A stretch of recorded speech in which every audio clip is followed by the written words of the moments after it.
What's up, YouTube? It's your main man, AB the Hero, back again with another video. And today we're going to watch some clips from Lavar Ball's most recent media run. And in these clips, he's talking about LaMelo Ball, Gelo Ball, where they're at right now, and what they got coming up next for the future. Let's go.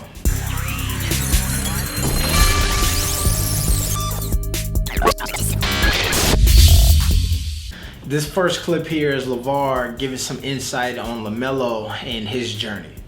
Melo's either going to China or Australia. Either one. I don't know yet. And just because, you know, when you get these guys out of high school that go to overseas, the main guy you got to look at is wherever Melo goes, that's going to set the trail.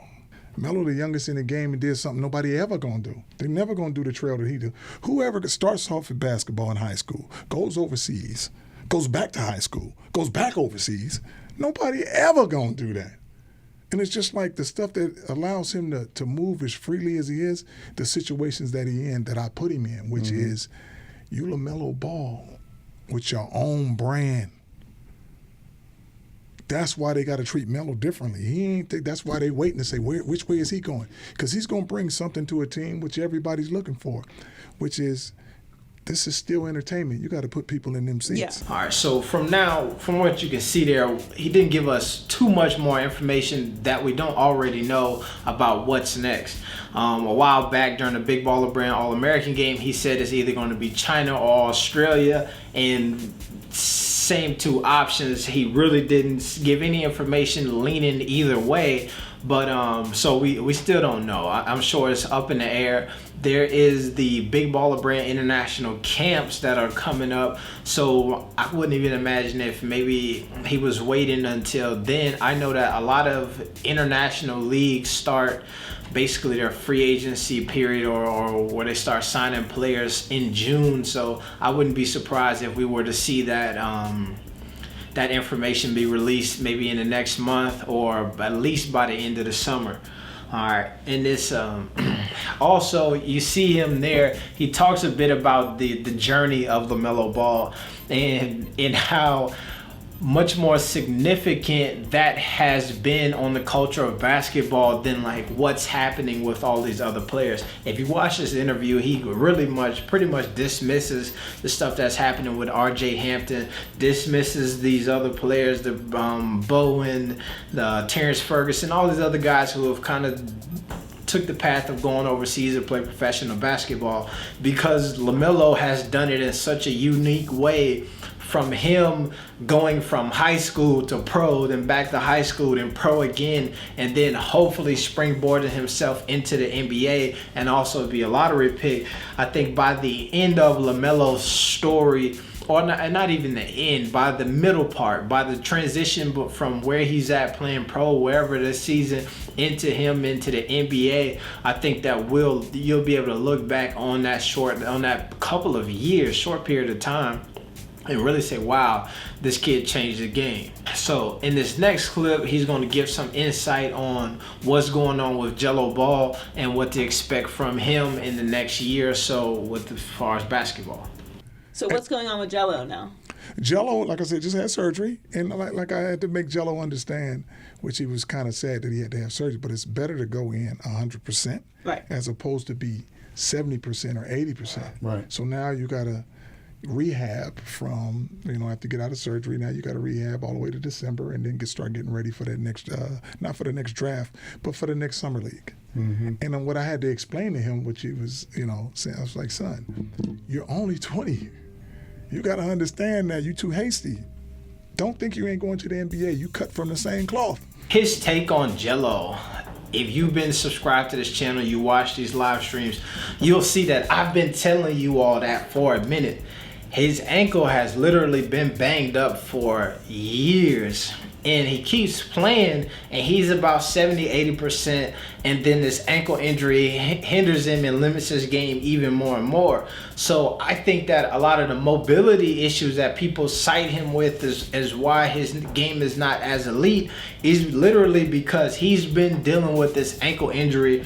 I think I seen another interview where VAR says 7 years, but I don't know if it's been that long, but at least the last 3 to 4 years, he's been battling the same ankle injury. Even last year, or was it last year? Yeah, last year when he tried to try out for the Lakers and the Warriors and ultimately had to stop his Warriors tryout early because he had an ankle injury.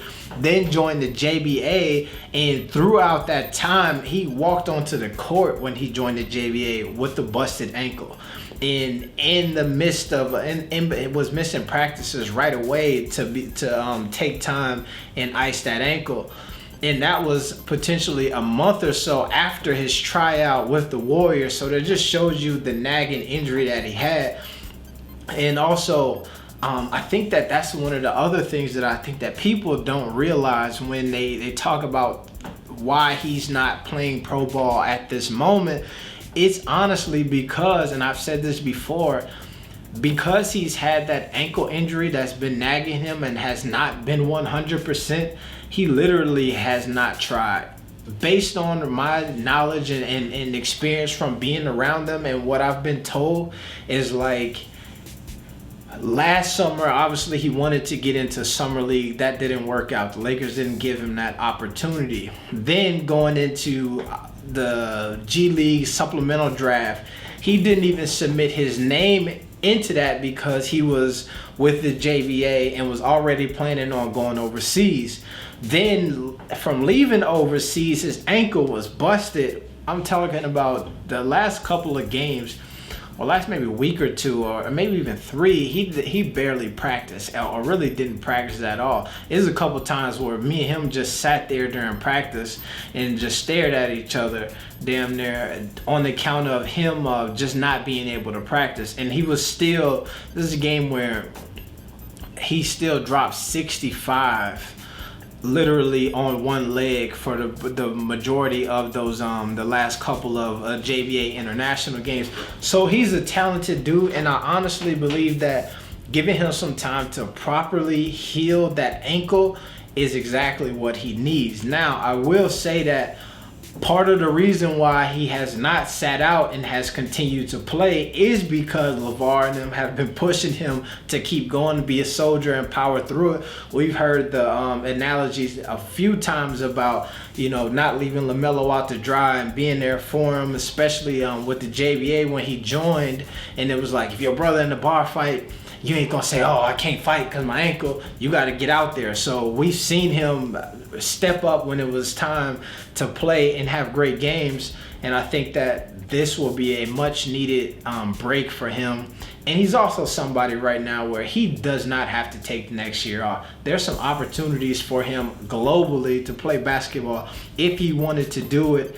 And but I think that if the ultimate goal is potentially getting to the NBA, which this is a great time to do it because you may luck up, and then with the pull of Alonzo and LaMelo in the NBA, having somebody give him a shot to jump in there as well. I think that this next year for him is going to be a critical one to really refine his game, get used to playing on 2 good legs, and add some more lateral elements to his game. A bit more of the ability to go off the dribble, attack the basket, and dunk.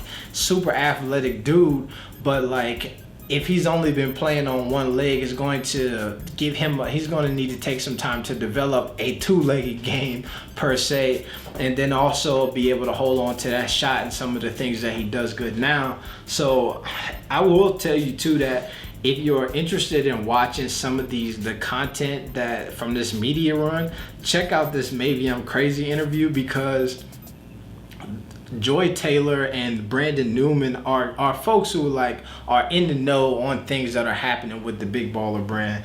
If you think about Joy Taylor, her she was at a couple of JVA games. She is married to I forgot his name. I probably did that on purpose, but he used to coach the Phoenix Suns, and he was a board member for the JBA. So she's in the know. Brandon Newman is in the know as well. So they asked him a lot of great questions, and I feel like he was pretty chill and not as defensive as we've seen Lavar in other interviews. But so that's this video. Also, man, like, comment, subscribe. If you're watching this now, go ahead and hit the like button for your boy. And Let me know what was your favorite parts of that media run. Also, be on the lookout because I want to do some other videos where he talks about the situation, what happened with BBB and Alan Foster and all of that. I kind of give some insight and some in-depth analysis on that conversation as well. But it's your main man, AB the Hero. I'm out.